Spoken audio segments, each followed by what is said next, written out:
একটা ছোট্ট ঘটনা বলি, আজকের ঘটনা। ইফতারের আগে আগে আমি আমাদের গলিতে আর কি, আমি থাকি কলাবাগান এলাকায়, তো গলিতে গিয়েছিলাম একটু ফলমূল কিনতে ইফতারির জন্য আর কি। তো ওখানে যার কাছ থেকে আমি কিনছিলাম তিনি আমাকে চেনেন, এই এলাকায় থাকি যেহেতু। উনি আমাকে বলতেছেন, স্যার আমাদের এমপি সাহেব তো ভাইরাল হয়ে গেলেন। আমি বললাম কি যে ভাইরাল হয়ে গেলেন মানে? ওইখানে আপনি দেখেননি উনি কালকে কী বলেছেন, সারা দেশের মানুষ এখন ওনাকে চিনে। তাই আমি বললাম ভালোই তো, এমপি সাহেবকে চেনেন। ওই আচ্ছা উনি কি এই তাপস সাহেবের চেয়েও ভাইরাল হয়ে যাবেন? তো উনি একটু রসিকতা করে বললেন নাকি সিরিয়াসলি বললেন আমি ঠিক আসলে বুঝতে পারিনি। আমরা যারা ধানমন্ডি এলাকার, এই এলাকা ধানমন্ডি কলাবাগান এই এলাকায় থাকি আর কি, একসময় এখানকার এমপি ছিলেন শেখ ফজলে নূর তাপস, বর্তমান এমপি হয়েছেন বিএনপির শেখ রবিউল আলম, দুজনই শেখ আছেন। তো এই রবিউল আলম সাহেবের কালকে, উনি বড় মন্ত্রী কিন্তু, মানে প্রথমবার এমপি হয়ে উনি এত গুরুত্বপূর্ণ 3টা মন্ত্রণালয়ের দায়িত্ব পেয়েছেন দেখে আমি একটু খুশি হয়েছিলাম, একটু গর্বিত হয়েছিলাম যে আমাদের এমপির হাতে এখন এত দায়িত্ব, সড়ক, রেল, নৌ পরিবহন, অনেক কিছু তার হাতে। তো এটা আমাদের জন্য একটা গর্বের ব্যাপার।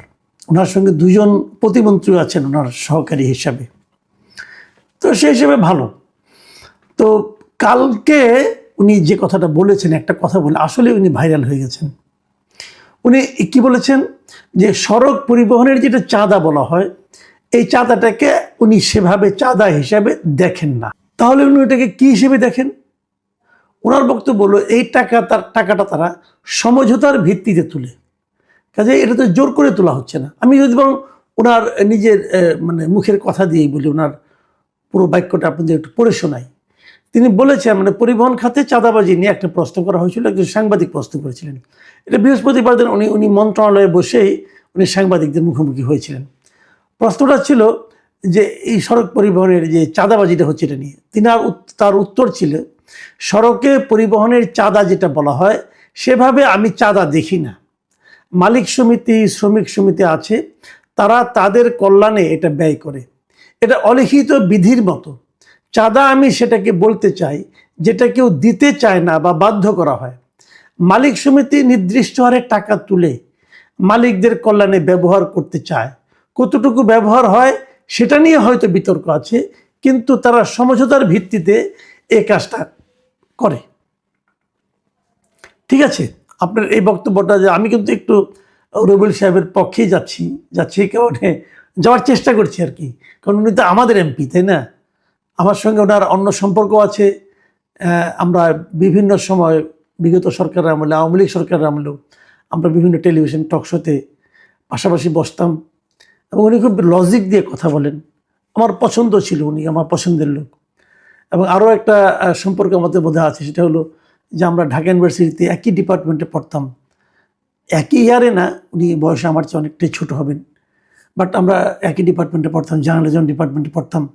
সেই হিসাবে এক ধরনের নৈকট্য আমি অনুভব করি, এবং সেই অনুভব থেকে হয়তো বা আমি ওনার একটা পক্ষ নেওয়ার চেষ্টা করছি। যে উনি যেটা বলেছেন না, এটা একভাবে ঠিকই আছে, যে আসলে এই যে শ্রমিক সমিতি আছে, মালিক সমিতি আছে, ওরা কিন্তু চাঁদা তুলে। প্রত্যেকটা গাড়ি যখন রাস্তায় বের হয় তখন একটা চাঁদা দিতে হয়, এবং সেই চাঁদাটা তারা তাদের ফান্ডে রাখে, এবং শ্রমিকরা কিন্তু এই চাঁদাটা দিতে পছন্দও করে। এই কারণে করে শ্রমিকদের যখন কেউ বিপদে পড়ে, অসুস্থ হয়, তখন এখান থেকে তাদের চিকিৎসা কিন্তু হয়। কাজে এটা যে একদম যে আপনার একদম যে হাওয়ার উপরে আছে, বিষয়টা সেরকম না। আপনি শ্রমিক সমিতির সঙ্গে যারা জড়িত আছেন তাদের সঙ্গে আলাপ করে দেখেন, তারাও এটা বলবেন।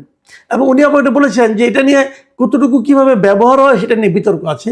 এটাও ঠিক আছে, এটাও আমি অস্বীকার করি না, কারণ যারা নাকি দায়িত্বে থাকেন তারাই কিন্তু অধিকাংশটা মেরে দেন। যেমন শাহজাহান খান সাহেব ছিলেন এক সময় আওয়ামী লীগের মন্ত্রী, উনি কিন্তু দীর্ঘদিন ধরে এই শ্রমিক সমিতির একজন লিডার ছিলেন।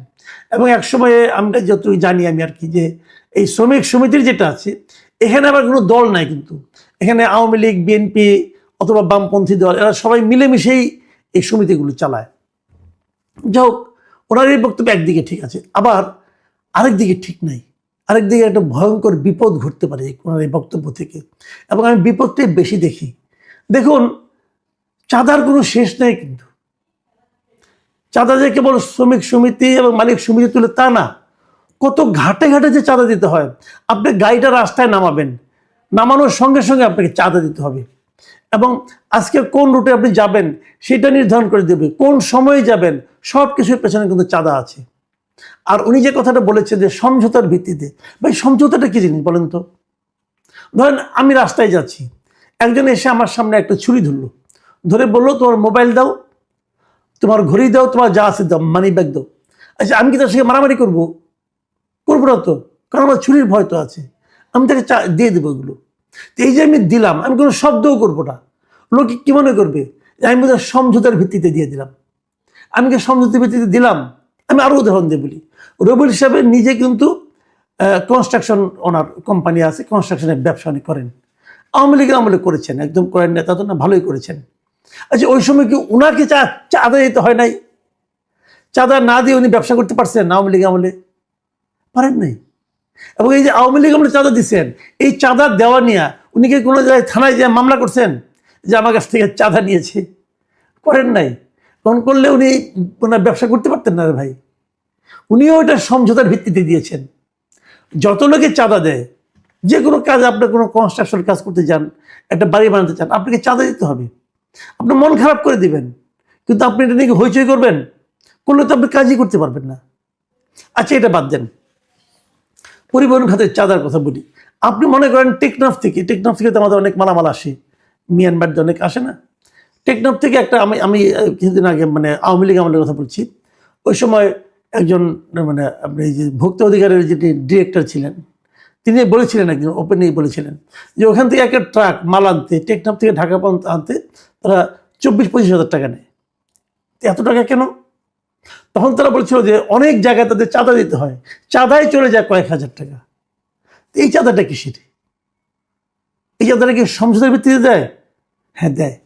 সমঝোতার ভিত্তিতে চাঁদা না দিলে সে ব্যবসায় করতে পারবে না।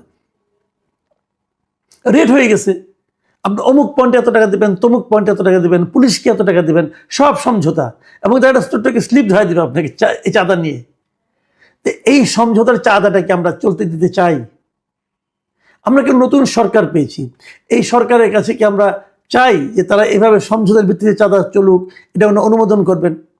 দেখেন, শেখ রবিউল আলমকে বলছি যে আপনি একসময় কিন্তু ব্যবসা করতেন, একসময় রাজনীতি করতেন, এখনো করেন রাজনীতি, বিভিন্ন জায়গায় কথা বলতেন। সেই সময়ের আপনি আর মন্ত্রী হওয়ার পর আপনি কিন্তু এক লোক না। এখন আপনার প্রত্যেকটা শব্দ নিয়ে লোকে আলোচনা করবে, প্রত্যেকটা শব্দ, বাক্য না, প্রত্যেকটা শব্দ নিয়ে আপনাকে আলোচনা করতে হবে, এবং এই কথাটা মাথায় রেখে আপনি কথা বলতে হবে। আপনাকে মনে রাখতে হবে যে এই কথাটা যে বললাম, এটা আমার জন্য বড় ক্ষতির কারণ হতে পারে। আপনি কি ভেবে বলেছেন সেটা এক কথা, কিন্তু আপনার এই কথাটা সমাজে কীভাবে ছড়িয়েছে সেটা হলো গুরুত্বপূর্ণ, এবং এর নেতিবাচক প্রভাবটা কিন্তু ভয়ঙ্কর, খুব ভয়ঙ্কর নেতিবাচক প্রভাব। অলরেডি কিন্তু মানুষ বলছে যে এই সরকার তো তাহলে চাঁদাবাজদের একভাবে স্বীকৃতি দিল, এবং চাঁদাবাজরা কিন্তু এটাকে একটা আশকারা হিসেবে নেওয়া শুরু করে দিবে এখন, এবং সবাই সমঝোতার ভিত্তিতে ঝাঁপাই পড়বে। তাহলে কি হলো জিনিসটা? আমি আরেকটা কথা বলি, এই যে বললাম না আপনারা মন্ত্রী হয়েছেন, আপনাদের সাবধানে কথা বলতে হবে, এটা যেমন বললাম, এর সঙ্গে আরেকটা কথা বলি। আপনি মন্ত্রী হওয়ার পর আপনি মাত্র একবারও ভুল করার সুযোগ পাবেন না, একবারও না। আপনি বলবেন একবার ভুল করি না, আপনি একবারও ভুল করার সুযোগ পাবেন না।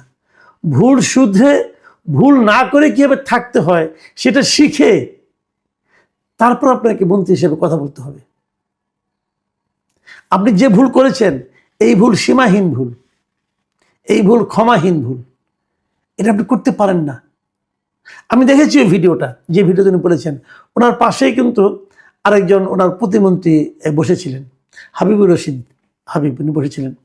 উনি যেন কি এটা বলার চেষ্টা করছিলেন, কিন্তু আমাদের এই শেখ রবিউল আলম ওনাকে থামিয়ে দিয়ে নিজেই কথা বলেছেন।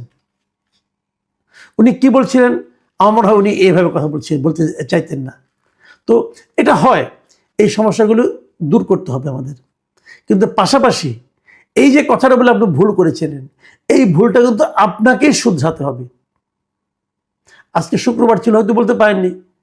আপনি কালকে যখন অফিসে যাবেন, যে আপনার প্রথম দায়িত্ব হবে এই ভুলটা শুধরানো, যে এটা আসলে আপনার সরকারের দৃষ্টিভঙ্গি নয়, আপনি কি বোঝাতে চেয়েছেন সেটা।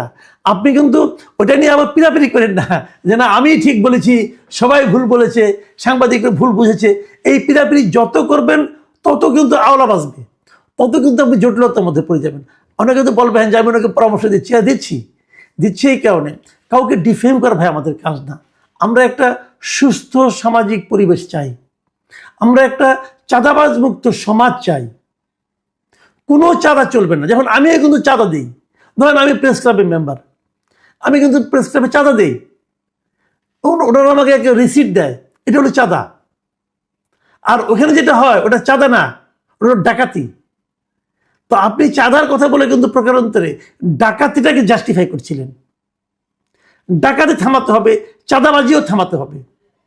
আপনি যখন চাঁদা দিবেন তখন আপনি অফিসে যেয়ে দিবেন, রাস্তায় কেন দিবেন? রাস্তায় কেন চাঁদা নিতে হবে? চাঁদাটা আপনি ওই যে মালিক সমিতি দেন, তো মালিকরা যে মালিক সমিতি যাবে, যে সেখানে যে চাঁদা দেবে, রাস্তার থেকে কেন ওঠানো হবে? রাস্তায় গাড়ি থামাই টাকা টাকা নেওয়া হয় না? নেওয়া হয়। শ্রমিক সমিতি নেয়, মালিক সমিতি নেয়, পুলিশ সমিতি বলা যাবে না, পুলিশরা নেয় তো। এইগুলো থামাতে হবে। আমরা দুর্নীতির বিরুদ্ধে, এই সরকারের প্রধানমন্ত্রী ইতিমধ্যে বলেছেন উনি দুর্নীতির টুটি চেপে ধরবেন, গলা চেপে ধরবেন। কিভাবে ধরবেন? আপনি কিভাবে, যদি এগুলি চলে, যে এই সমস্ত কথাবার্তা যদি আমরা এনকারেজ করি, তাহলে কিভাবে করবেন? পারবেন না তো। সবচেয়ে বেশি চাঁদাবাজি হয় পরিবহন খাতে, সবচেয়ে বেশি। এদেশের যত খাত আছে সবচেয়ে বেশি চাঁদাবাজি হয় পরিবহন খাতে। পরিবহন খাতে চাঁদা থামান।